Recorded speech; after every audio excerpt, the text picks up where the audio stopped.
Hey everyone, we want to talk to you a little bit about our experience this past weekend at PAX South. Yeah, it was a pretty nice show. Nice convention center. First time to San Antonio for us at that Henry B. Gonzalez Convention Center. Really huge convention center. Looks new, and there was plenty of room on the show floor. Actually, it looked like a little too much room because it was a little sparse for PAX, so we usually see it like PAX East. Yeah, the show floor was pretty big. It was kind of the ground floor, I guess, or a subfloor, I'm not sure, but it was maybe only three-quarters full. Yeah, there was a huge gap between the expo hall, which had video games, and the tabletop area. So there was a huge gap, and in the middle was the store and Insomniac's weird lounge. Insomniac had some kind of little space, square-shaped space, in between tabletop and the show floor. And they were promoting their new game, Song of the Deep. Song of the Deep, I couldn't remember. Yeah. So they had this little lounge set up, but it was kind of in an odd place. I mean, it was front and center, you couldn't miss it, but it wasn't on the show floor. So that was a little odd. Yeah, they didn't have a booth. They just had that lounge area. But in the expo hall, right in front and center was Twitch. When you walk in, you can't miss it. The huge area right as you walk in the expo hall. They had a bunch of interviews going on, I'm assuming, with Twitch casters. They had stuff literally all hours of the show floor. Yeah. So anytime you walked in, there was something going on with Twitch. And they were promoting two games specifically. One was Vainglory, and I don't know much about Vainglory, but they were promoting that might be another mobile game, I'm not sure. And something else, I'm not sure what they were promoting. I know Vainglory was one of them. Yeah, there were people streaming from that booth, like not 24/7, but whatever the show. Yeah, from open to close, they were streaming. So there was a lot going on, a lot of indie stuff, and a lot of accessory guys. So you had DX Racer, had their big area for the chairs. They had a very large portion of the show floor. Yeah, and I'm not sure if the King series is their new chair, but they had all the chairs laid out, and they had Black Ops 3 running in there, so you could sit and play. You could just sit and charge your phone. They had a nice area on the show floor, kind of like a lounge, which is weird because Insomniac could have just done the same thing in the expo hall in between everything else, but they were outside. Well, even they had stuff to play, didn't they? Like I said, they had Black Ops 3 in the back. You could play it. Right. So they had a nice little area set up. Astro had a big booth. Astro Gaming had a big booth there, showing off all their accessories, their headsets, their mainstay, their laptop bags, console backpacks, and all that stuff they had there. And they were also showing games. And then HyperX, which I guess is competitor because they also had their headsets and features there. There was Cybertron PC had a huge area, and I think they were doing giveaways. Intel had an area. Intel had an area, yeah. But I think it's more promoting like, hey, get stuff with our CPUs in it because you could get an AMD PC. It definitely felt, and I don't want to sound whatever, but it definitely felt like much more advertising going on the show floor than I've seen at other shows. Like there was almost less gaming and more buy our stuff, and I mean I know that happens to a degree at every show, no matter what show it is. But it felt more to me than usual. Yeah, there was a lot. There was Alienware's big area. They whip out that giant pickup truck. Oh yeah, decked out with all this stuff. Yeah. Which I think we also saw at RTX this year. I think they hold that thing around the south. Yeah, and it has all their gear in it. So you had Alienware, you had EVGA was there with all their cards and the new cards coming out. So you're right. There's a lot of advertising there. I think we saw a fair amount of overlap from RTX as well, which is pretty much the last gaming show that we went to, right, this past summer. Yeah, in August. There was a lot of overlap. I saw a lot of the same stuff, even the indie guys. But one thing that's nice about all the PAX shows is the amount of space they give to indie and small developers. Yeah, there was a lot of good stuff there. My day started on Friday with going to Capcom, and I got to see Street Fighter V and Umbrella Corps. Street Fighter V, wow, I got right back into it. It was great. Like I stepped right up there and I was just like, it was like I never left, right? Just like going in high school, going to Bodega and playing Street Fighter 2 and stuff every day. It just felt real comfortable. Like I got right back in there. So I went from being like, Capcom, I don't like what you're doing, to, ooh, Street Fighter 5 is pretty good. I'm going to get that. And also, Capcom had a storefront set up, which they don't have at every show. Yeah, they were selling their gear. They were selling their gear, but most of it was discounted, which was very odd because Capcom stuff is usually pricey. Their merchandise is usually pricey. A lot of their stuff was half off or heavily discounted. Well, I'm not sure if that means they're just getting, they're going to make new stuff and they just want to get rid of this old stuff. So they're just discounting it to get rid of the inventory, to get new stuff. Or if they're not going to do physical merchandise anymore. I don't know what it means, right? It could just be they're getting rid of old stock and they're just going to make all new stuff. Considering they have more big properties coming out and they're re-releasing more stuff, I find it difficult that they would just give up on making shirts and little gear. And they sold the watches were really expensive. The watches and the jackets were like the only things that were not discounted at their booth. And those udon books, always the udon books, yeah. Which, I mean, given the fact that you can buy them elsewhere for cheaper, I'm not sure why people would pay full price at a show, unless they don't have access to Amazon or whatever. So yeah, so we saw a lot of good indie stuff. We should talk a little bit about the Rising area. Oh, PAX Rising. It was full of indie games. Yeah, I got to see Dead Star in there, and I was really impressed with Dead Star. I got to do an interview there. And it looks and plays kind of like Star Control 2, and I don't know if anybody listening will be an old-timer and remember that game on PC, and you probably don't remember that game, but that was one of my favorite PC space games was Star Control 2, and it had a top-down look to the ships and the combat and everything, and every ship was unique. So Dead Star is kind of like that, but with a multiplayer deathmatch aspect, and it's really, really good. I got to see 2 games from Devolver, Enter the Gungeon, which I'm very excited for, and Omnibus, which was fun. I don't know if it's quite my cup of tea, but it was a lot of fun to play it, and I actually got into it when I was playing it, but it looks really goofy when you just look at it. It's just this bus bouncing around, and it's kind of like Katamari, kind of like that, but it's a lot of fun. It's very off the wall. I liked that Flat Kingdom. We didn't actually get our hands on it, but yeah, that was from the same publisher, right? There was Flat Kingdom, Lobo with shotguns, and the Tim Burton looking thing. Yeah, I can't remember the name. It was like Raven or something like that. Yeah. I really, really liked the look of Flat Kingdom. I thought it had a really unique look to it. I would have liked to get my hands on it, but it was people were so interested in it that it was kind of mobbed. Mobbed. And the Lobo with shotguns thing was great. Lobo with shotguns. It reminds me of Streets of Rage. That's why it's like a beat 'em up we walk on. And you had said that one was not quite as far along. No, it definitely had issues, but it's not coming out till September. Right. And it's January and they had an early build. But it's far along in the art style, and it just has some bugs to be worked out. But it's looking good so far. It's an interesting story. Very much a grindhouse feel where it's like 70s or 80s. It has a very distinct feel to it. Yeah. I like the art style, you know. So that was cool. And the Halloween 85... Yeah, they made a NES cartridge. They're actually manufacturing NES cartridges, which is awesome. Yeah. And the guy told us it's because there's no longer a patent on those NES cartridges. So really anyone can make those games, and it's perfectly legal now. So they're actually making them in all different colors of plastic. They had, I think, the gray, black, and green, like this really neon green color. Yeah. And they look good. And the game was actually really fun. It handled very much like a platformer from that era. So that was really cool. That was nice. I'm trying to think what else. What was the mobile game that was on that Android? It was a survival horror game. From Beneath. Yes. That was the game. Yeah, From Beneath. We saw it running on a Shield console. It was pretty good, this survival horror. I don't think you might have weapons and stuff. It was very interesting. You play from multiple different characters' perspectives, and then something one character does affects the other character.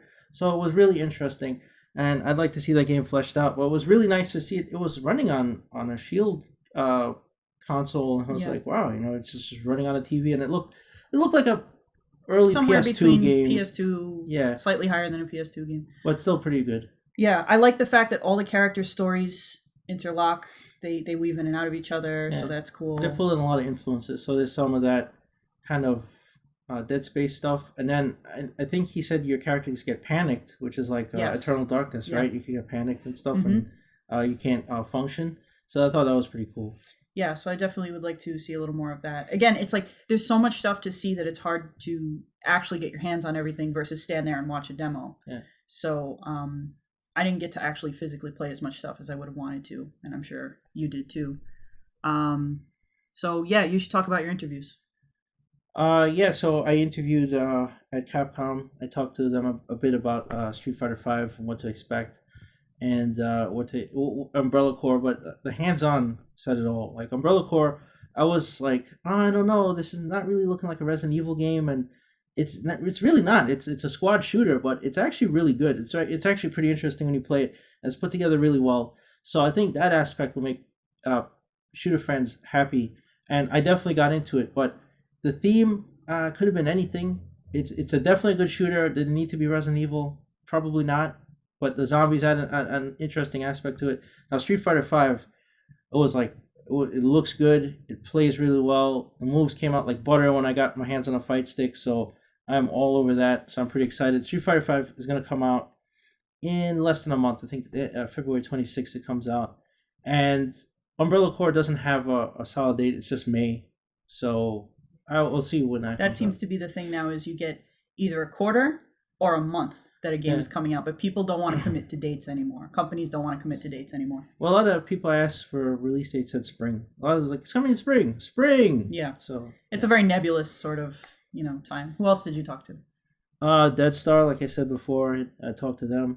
I talked to Frontier, who makes Elite Dangerous. So talked a bit about Elite Dangerous Horizons. And Alpha Elite Dangerous looks beautiful. And I got to play it on Xbox One, and it looks really good. But despite all that, the Horizons pack, to be able to do planet landing on any world you find, and the world's generated, and you can land anywhere on the planet. So it's not like you have one point on the planet like Destiny, you can only go to a certain place. You could go anywhere on the planet. In the Elite Dangerous universe, which is huge, kind of makes me wonder and worry a little bit about No Man's Sky at this point, because they kind of are doing it already. And No Man's Sky has that kind of artsy, blocky look. Elite Dangerous just looks gorgeous. Yeah. Like space looks colorful. No Man's Sky is going for a particular look, I think. Right, but Elite Dangerous is doing the same thing, but while looking more realistic. Yeah. And I don't know if the Horizons pack is coming to Xbox quite yet. It probably will in the future, but it's going to come to PC. So PC gamers will definitely have that ability, and I think they'll be excited about it. I mean, like, planet landing and exploration, like, I would be all over that. So that was good. Yeah, and I talked to a few other indie guys, but I think the big reveals this weekend came from Iron Galaxy. Yes, so because this convention kind of falls in an awkward time in terms of you have PAX East coming up, which is overall a bigger show, which is, 2 months from now or something? Yeah, less than that. 2 months. And then you have, obviously, E3, which is a few months off.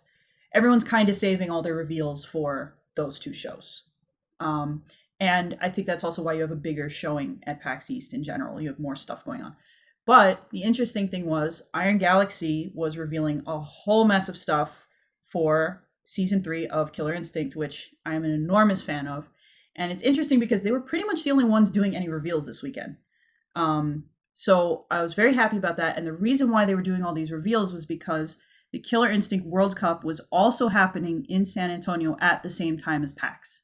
So this is the very first time that we've ever had a dedicated Killer Instinct event. This was funded by the community, so it's by fans for fans, essentially. Yeah. Well, I have to preface it with something that has nothing to do with PAX. This is completely separate. This was happening in the same town, somewhere else, in a hotel. They were having their own convention, basically. Yeah. That was separate. And even though Iron Galaxy was at PAX, and streaming it, there was no kind of crossover with the two, which was very odd. It was very strange. There was no... it's not like if you had a ticket to PAX, you could also go to the World Cup or vice versa. They were separate ticketed events. Yeah. No shuttles running back and forth, which I really would have appreciated because I could not do both. Right. If you wanted to do one or the other, that was it. You weren't doing both. Right. So I kind of... The Iron Galaxy guys are really, really nice. They put up with me hanging around their booth, watching the stream of the World Cup. So basically, the reveals were, we had character adjustments for everything from Season 1 and Season 2. So a lot of people had issues with balancing from especially Season 1 characters. So everyone's getting changes. No one's being left alone. Then they showed Rash, who's going to be a guest character this coming season from Battletoads. And he looks really good compared to the early release we had back in the fall. They textured him up. He looks really good. His moveset's done. So he's going to be a lot of fun. I like that you can make him dance. You can make him dance. His taunt is a bunch of pelvic thrusting. But they somehow varied them. Like you can string them together and make him do weird dances. He can go on for a good 15 seconds with just that. And then we had the big reveal, which was the new character is Kim Woo, which was teased earlier at the end of one of, I guess, Rash's trailer. She looks great. I got to play her a little bit. She plays great.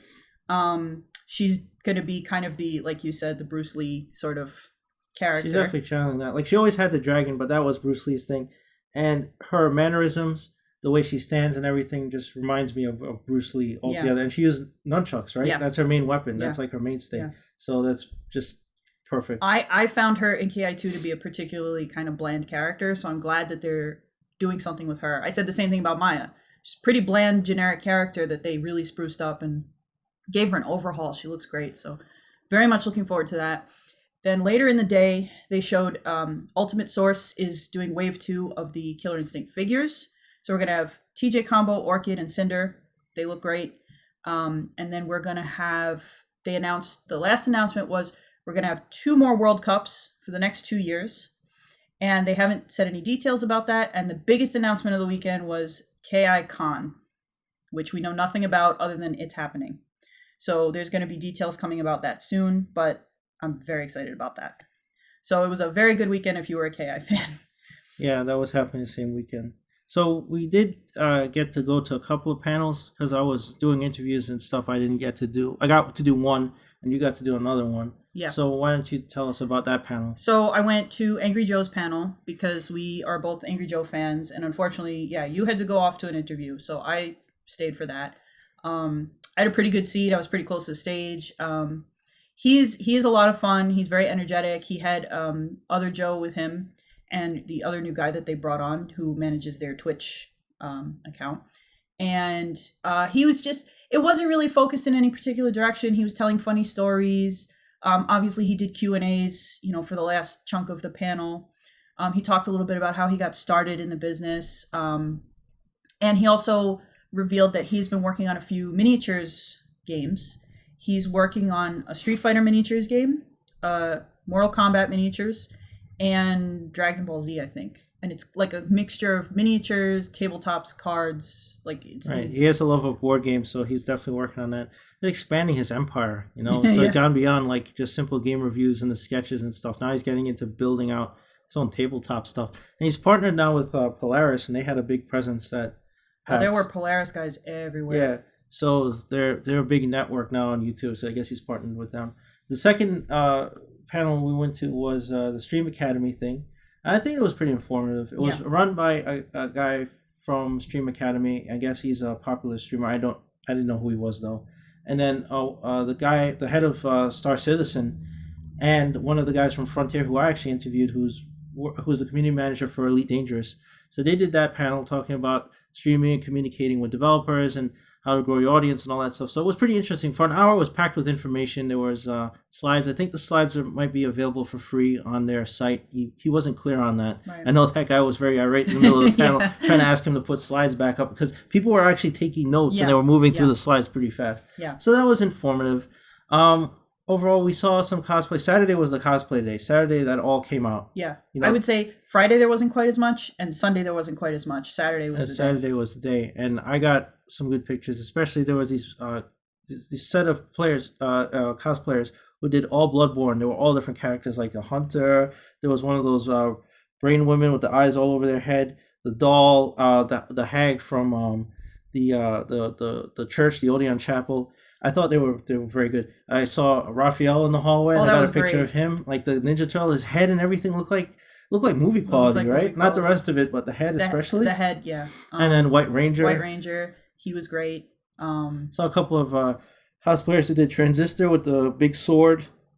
I will say this show overall is not as big on cosplay as some other shows that we've been to. Sure. This was a much younger crowd. The cosplay was a little more low key. But the people who were hardcore cosplaying were really good. Yeah, they did it very well. And so overall, I think it's a good show. I think it's still growing. This is only the second year it's run.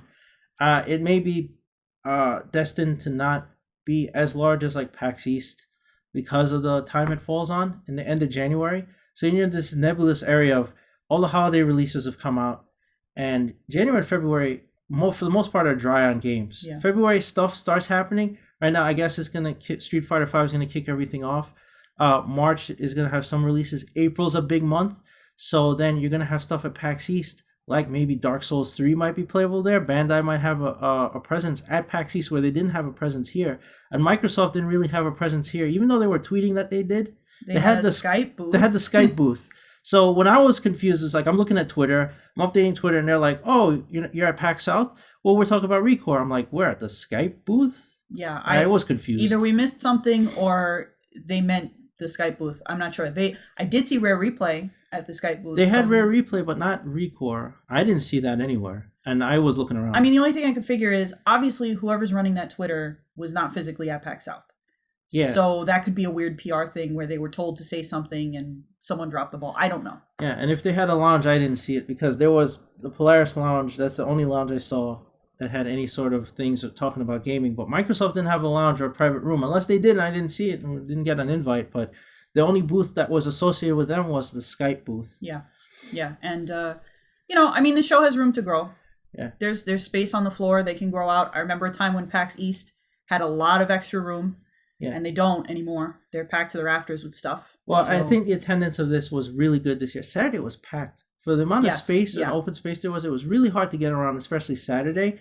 So I think there's enough attention that's like, yeah, guys like Bandai should come down because it's like, you got a game coming out in April and people are fiending for stuff for Dark Souls. So that's a win right there. And more larger developers, I'm surprised Sony doesn't have a presence, but maybe they'll be like, hey, we should have a presence down here. But even at PAX East, they have a smaller presence than, say, Microsoft. Right. And Microsoft should have a little more presence in the Skype booth. Yeah, absolutely. I don't think of Skype when I think of gaming. I know it's integrated into the Xbox One. I just call that Xbox Live Chat. I don't call it Skype, even though that's what it is. So, I mean, it'll be interesting to see. As of right now, this is definitely a Saturday con. People make it into a day trip. At the time that the show started, I think there were still Friday and Sunday badges available. So that means it's got a little room to grow. It can get bigger.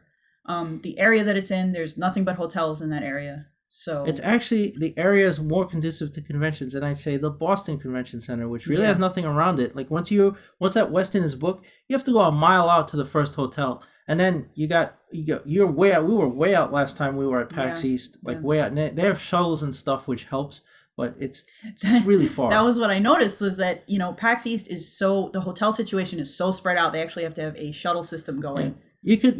You could be knocked out of hotels that you're like 7 miles away from the convention center. There's no way to get back and forth from your hotel. So if you're tired, well, you better suck it up, man, because you're not getting back to your room till you're good and ready to go home, right, on the shuttle. PAX East is probably easiest to go to if you're local. Right. Whereas PAX South, there was plenty of hotels around. Everybody was walking. Yeah. Like nobody really needed cabs or shuttles or anything. You just walked to your hotel. There's plenty of overflow stuff right there. Within eye shot, you could find a hotel. So that I think is good, and I hope it does grow and get bigger, and more bigger publishers, more indie stuff gets put down here. Yeah. So, I guess that's about it for the most part, unless there's anything else you want to talk about. No, I'm looking forward to seeing the reveals. Like, I'm excited. This is going to be a big, big year for gaming. This will be a big, big year. I'm looking forward to Street Fighter V is going to start me off. And then April's a huge month. And for me, Dark Souls 3 caps off that month. Bam. And then there's Uncharted 4. There's just a bunch of stuff. So I'm really looking forward to getting into all that. Yeah, it's definitely a big year. And E3's on the horizon, so we'll see what's coming. There's going to be some big reveals there, too. Yeah. So I guess that's about it. And we will see you guys next time. Thanks for listening. Bye.